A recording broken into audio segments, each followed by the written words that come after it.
sáng quang hà một ý say phụ trang sòn tung nông học sinh nơ sổ ta tặc một ý say ai say nơ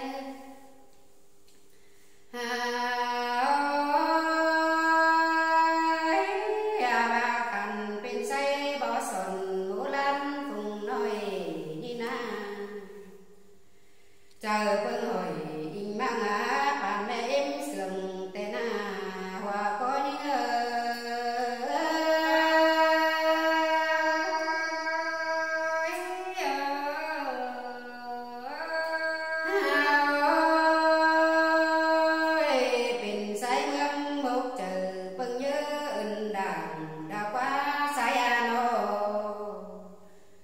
sôn xanh sàng mò đưa nó cho em sôn nắm tên hòa có ai ơi là sương quyền đi bên nó ya bà tâm ảo ya say cùng sôn bó áo na nô tôi phép chồng đùa đi bằng mở làm ngắm tê đô hòa có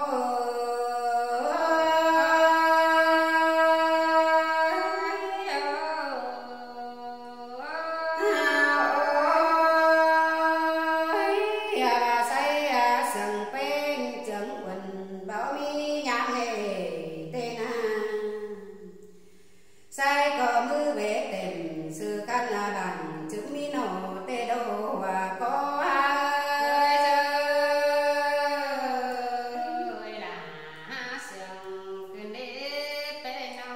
chẳng ba bằng và có tuổi cầm nô mò kinh mi đằng tờ na ha nó mũ là nôi ép chữ nước chờ tê đi sai bé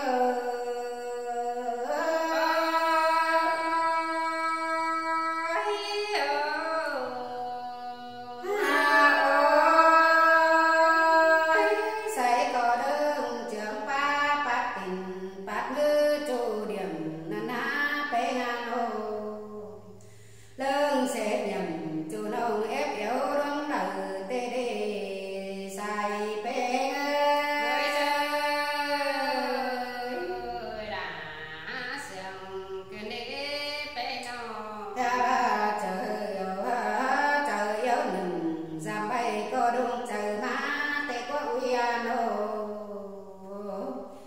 say có ba